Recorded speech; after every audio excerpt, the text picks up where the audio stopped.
first guest today is a survivor of human trafficking. She called her life the cycle of death, drugs, the streets, jail, and she was pregnant again. The only way out for her was either death or prison.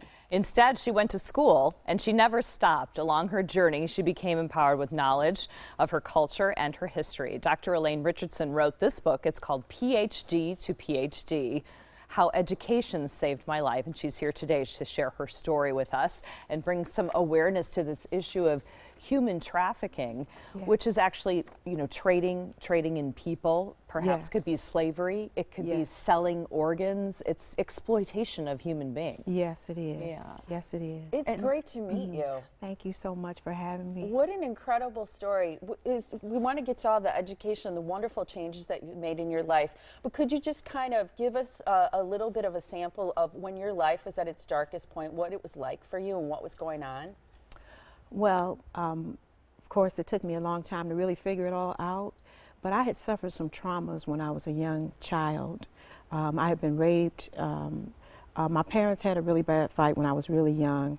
And most people who are vulnerable to human trafficking in the way that I was, they've suffered traumas and they're looking for love, and their family is disturbed and they're easily lured by older men.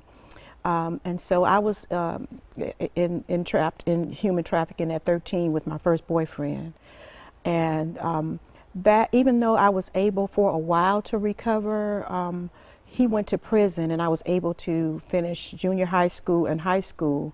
But my spirit and I had this hole in my soul that never was attended to. I never went to any kind of counseling or anything. My mother just thought, you know, getting me a big sister and finishing school and going to church would, you know, I would be okay. But eventually when I was disappointed again, when I went to college and felt like I didn't fit in because I had all these low self-esteem issues and not being prepared for college, I was just feeling like that was the only kind of man that would like me, is somebody who's a pimp or somebody who likes me. These are the people who like me. And so that cycle of being exploited and being vulnerable to abusive men was just still there. And I just, you know, fell into being with 4 pimps between the ages of 13 and 24. And eventually, I did go to college, but I, you know, like I said, I dropped out because I was unprepared and I still was sick spiritually and mentally. Actually, my health, overall well-being was not there. And Elaine, how did education save your life then? I got involved, I was in jail a lot, in a cycle of drug addiction, going to jail, being abused by pimps. Was this all during your teen years? No. Like I said, I got out of the first situation when my boyfriend went to prison when I was 13. And so I was able to finish junior high and high school, but I got reintroduced to trafficking again after I got kicked out of Cleveland State University because I was unprepared and I was still wounded spiritually and mentally. And I got back into the cycle of being with abusive men and being in the street life. And my life was really a shambles. And one day I was getting out of jail and I saw a flyer for a program called Project Second Chance for sexually exploited women and girls. And for, you know, 1 minute, I had my right mind. And I called that number.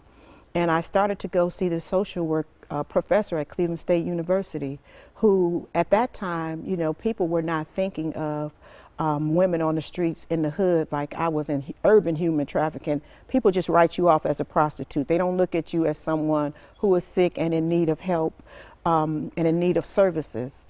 And he was somebody early on who cared about this population and who saw that this is a wounded population and they deserve to be serviced.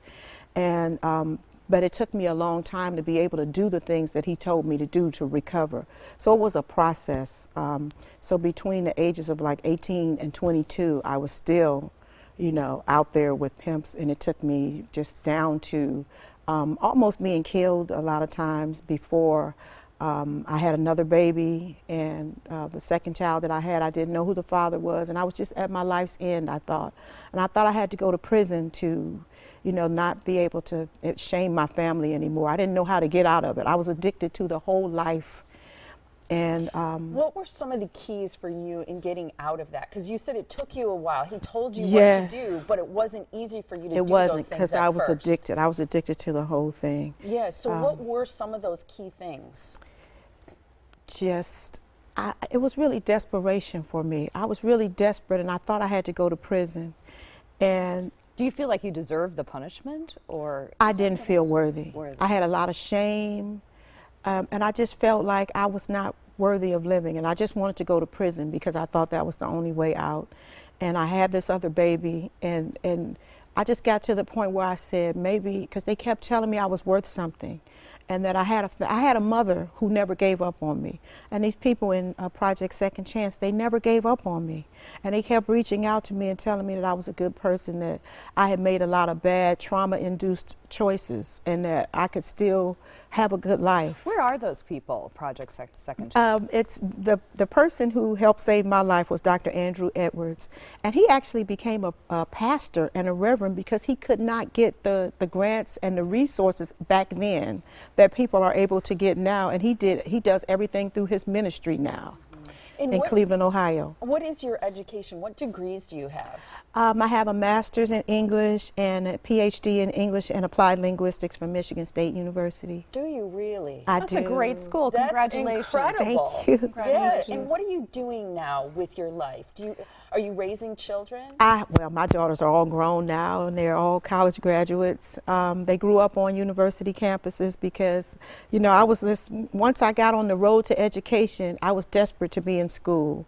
I was a Ebonic speaker. My mother's a Jamaican immigrant, and so it was hard for me to learn academic discourse because I wasn't prepared for college. Yeah. But all of those things became my major and became my areas of expertise, and it was like all these things that I felt bad about myself about were transformed into things to empower me, you know, once I learned about what they were. We asked this question on Facebook. Are you a leader or a follower? How do you see yourself in your life? Do you feel like you're a leader or a follower? Oh, I feel like I'm a leader now. I was a follower for many years because I didn't know who I was. And I think when you know who you are, it really makes a big difference. Yeah. You can be empowered with knowledge when you really know who you are and you Yeah. value yourself. Well, you're- congratulations on the book. It's Yeah. really an Thank achievement. you. Yeah, and you're Thank you a so shining much. example of overcoming so much in life. And people can find out more about your wonderful book as well as you by going to PhD TOP, so PhDtophD.com is the website. Oh, PhD to PhD. Yes. We read it. Sorry about that. Okay, it's PhD to PhD.com is the website to visit to find out more about you, Dr. Richardson, as well as your wonderful book. We appreciate your time today. Thank you so much. Thank you.